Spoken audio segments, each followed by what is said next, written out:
नाम के गांव में मीनू नाम की लड़की रहा करती थी। वो अपनी पढ़ाई के साथ साथ अपने माँ पिताजी को खेतों के कामों में भी हाथ बटा दिया करती थी।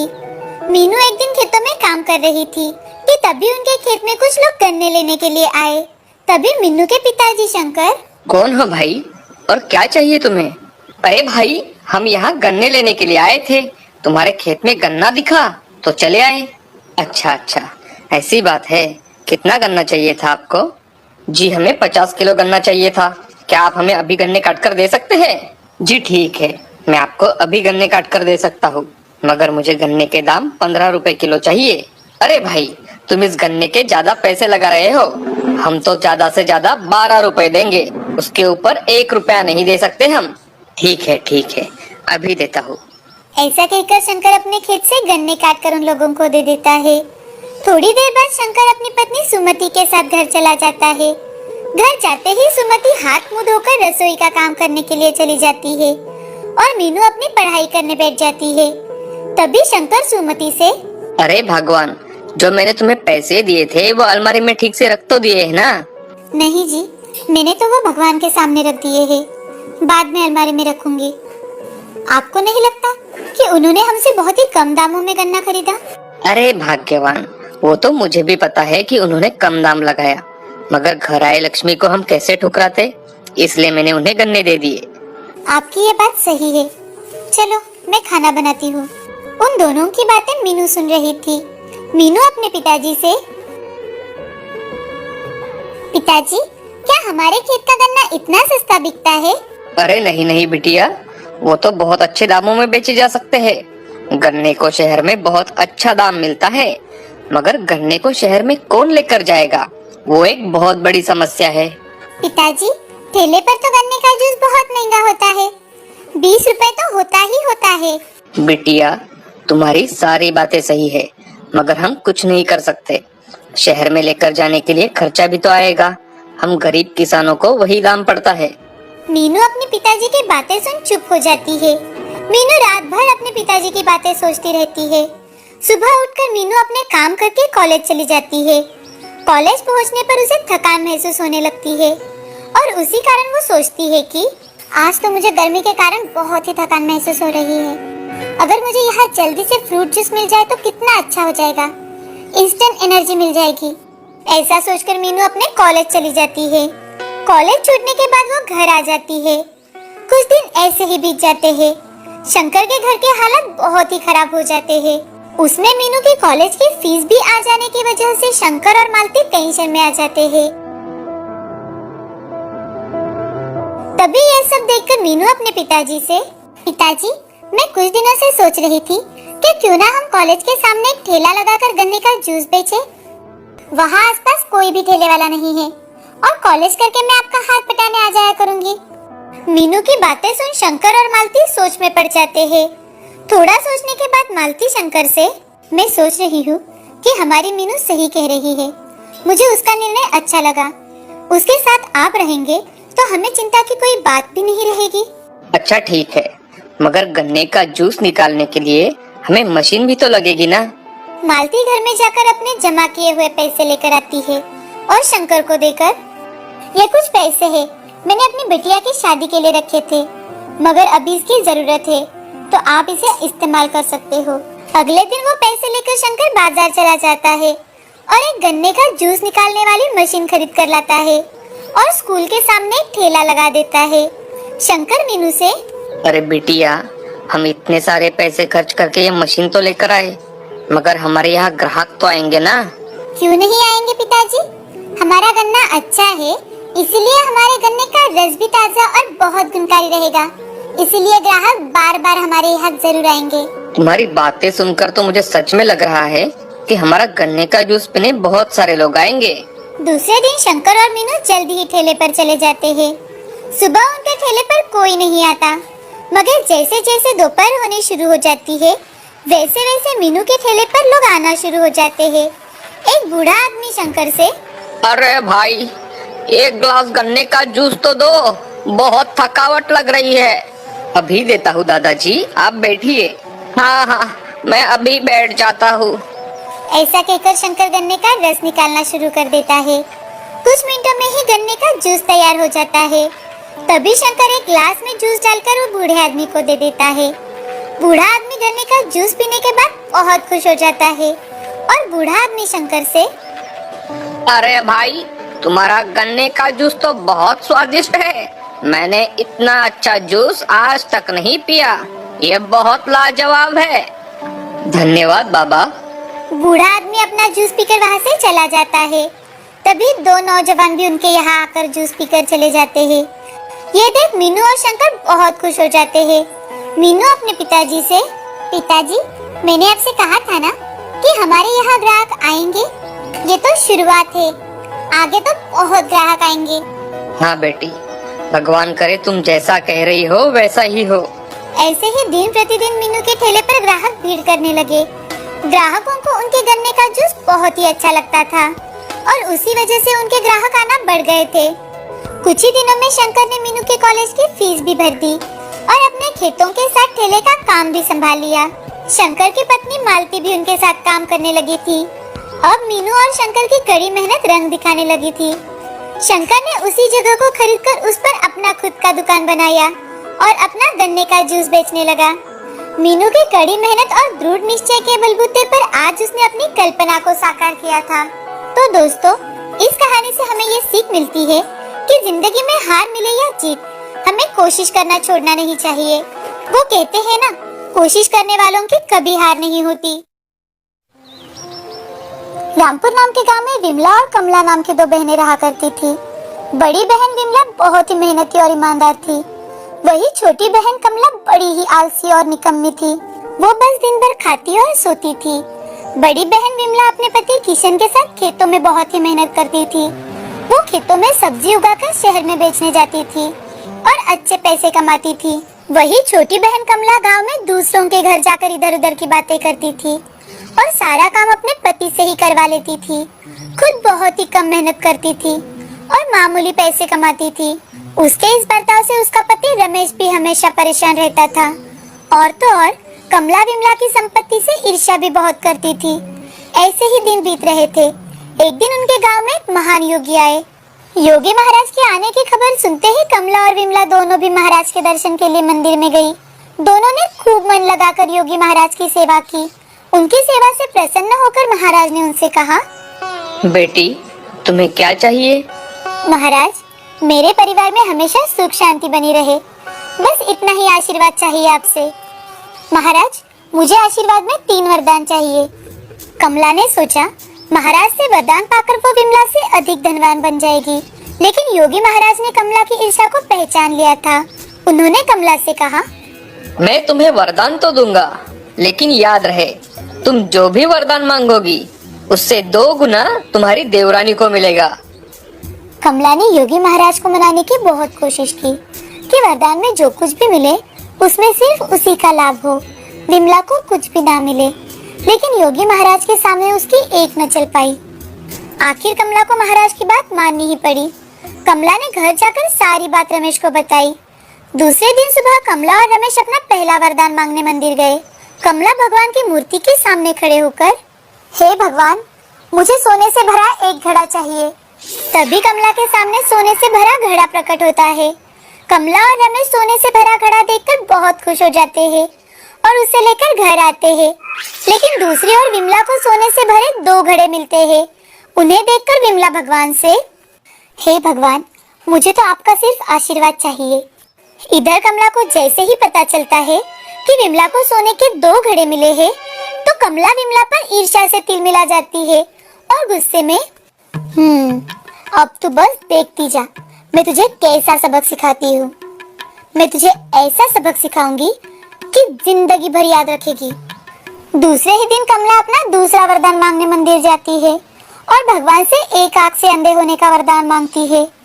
इधर कमला एक आंख से अंधी हो जाती है और दूसरी तरफ विमला दोनों आंखों से अंधी हो जाती है।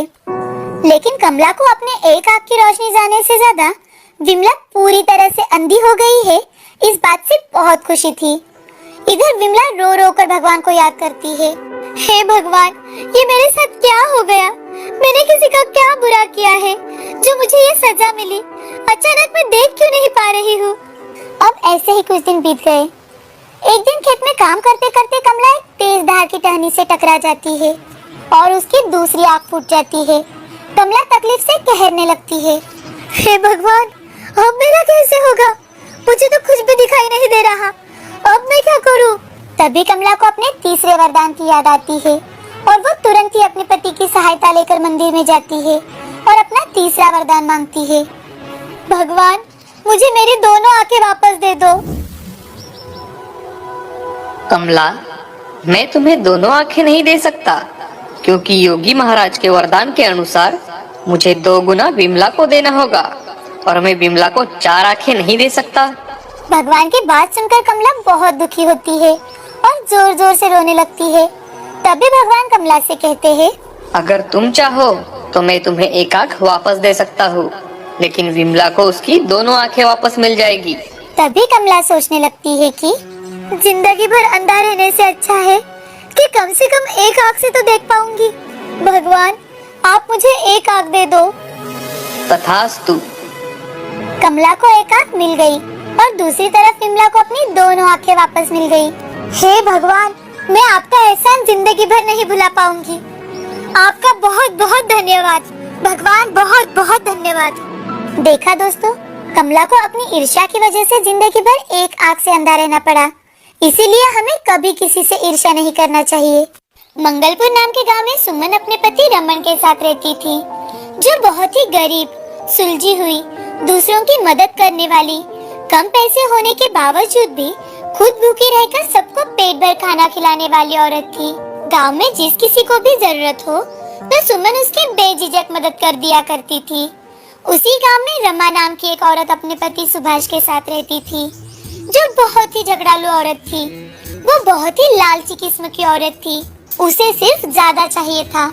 वो हमेशा दूसरों के आंगन से सुबह जल्दी उठकर फूल चुराती थी और भगवान के मंदिर में चढ़ाती थी, ताकि कोई काम किए बिना ही उसकी सारी इच्छाएं पूरी हो जाए।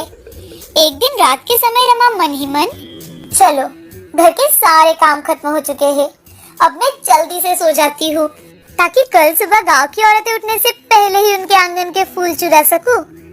आखिर कल से नवरात्रि जो शुरू हो रही है, माता का आशीर्वाद तो सिर्फ और सिर्फ मुझे ही मिलना चाहिए। मैं पूरे मंदिर को ऐसा सजाऊंगी कि माता लक्ष्मी की कृपा हमेशा मुझ पर ही जमी रहे। अरे रमा, आजकल तुम खुद से ज्यादा बातें करने लगी हो। तुम्हारी ये आदत बहुत बढ़ चुकी है। हाँ, बस बस, लाइट बंद कर दीजिएगा जल्दी, मुझे सुबह जल्दी उठना है। हाँ, मुझे सब पता है। कल से नवरात्रि जो शुरू हो रही है, गांव में किसी औरत को कोई फूल नहीं मिलना चाहिए। यही नियोजन होगा आपका। सो जाइए, सो जाइए। अब रमा सुबह जल्दी उठकर गांव के लोगों के आंगन से फूल तोड़ने लगती है। वो फूल तोड़ते वक्त जरा भी नहीं सोचती थी कि पेड़ की डालियां टूट रही है या फिर पौधा खराब हो रहा है। उसे तो सिर्फ और सिर्फ अच्छे अच्छे फूल चाहिए थे। और ये बात गांव के सभी लोगों को पता थी कि वो रमा ही है, जो सुबह उठकर सारे गांव के पेड़ पौधे तोड़ते हुए फूल चुराती है और पूरे मंदिर को फूलों से सजाती थी। लेकिन जब भी कोई उसे रोके या फिर पूछे तो वो उससे बड़े ही बदतमीजी से बात करती थी। एक दिन रमा अपने सारे काम हर रोज की तरह खत्म कर नदी पर कपड़े धोने और पानी लेने के लिए सुमन के साथ जाने लगती है। जाते जाते एक बूढ़ी सुमन से, सुमन बिटिया, जरा देखो तो, सुबह जल्दी कोई बंदरिया आई थी शायद, जो पूरे आंगन में पेड़ों का कचरा करके चली गई। जरा इसे साफ करने में मेरी मदद करोगी? बहुत अच्छा होगा बिटिया। ओ बुढ़िया कही की, बोलना कि रमा फूल तोड़ कर ले गई और यहाँ कचरा कर गई। बंदर बोलती है क्या मुझे? पूरे गांव को पता है कि सिर्फ और सिर्फ मैं ही फूल तोड़ने आती हूँ सुबह। अरे रमा, ऐसे क्यों बात करती है? मैं तुझे थोड़ी ना बंदरिया बोलूंगी। तुम्हारे जाने के बाद सच में ही यहाँ बंदरिया आई होगी, जो इतना आंगन खराब कर गई। चुप करो बूढ़ी कही की, किसी को कोई काम नहीं है क्या यहाँ? चल सुमन, हम हमारे काम के लिए निकलते हैं। फिर वहाँ जाकर अच्छी जगह नहीं मिलती कपड़े धोने के लिए और कपड़े भी ठीक से नहीं निकलते। रमा, तुम चलो, मैं अभी थोड़ी देर में पहुँचती हूँ। बूढ़ी माँ की थोड़ी मदद कर देती हूँ। हाँ हाँ, तूने ही ले रखी है सारे गांव की जिम्मेदारी। करती रहे लोगों के काम, मैं तो चली। अब रमा आगे जाकर अपने कपड़े धोकर उसे सुखाने के लिए डाल रही थी कि तभी सुमन अपने कपड़े धोने लगती है। उसे देख रमा आ गई सारे गांव की काम वाली। आज नहीं लाई किसी के कपड़े या फिर घड़ा जिसे भरकर पानी ले जा सके। रमा ऐसे क्यों बात करती हो? अरे वो थके हारे हैं, बूढ़े हो चुके हैं। क्या हुआ अगर हम उनकी कुछ मदद कर दे तो? तभी वहां से एक साधु गुजर रहे थे। वो रमा की ओर देखकर, बेटी, क्या मुझे थोड़ा पानी मिलेगा? बहुत प्यास लगी है बेटी। ओ साधु बाबा, चलो निकलो यहाँ से। पानी ही पीना है तो इतनी बड़ी नदी नहीं दिख रही? ले लो कहीं से भी पानी और पी लो। पानी क्या मांगना पड़ता है? अरे बेटी, मेरे पास पानी पीने के लिए कोई साधन नहीं है। तो अपने हाथ तो है ना, उन्हीं से पी लो। हमें क्यों परेशान कर रहे हो? चलो निकलो यहाँ से।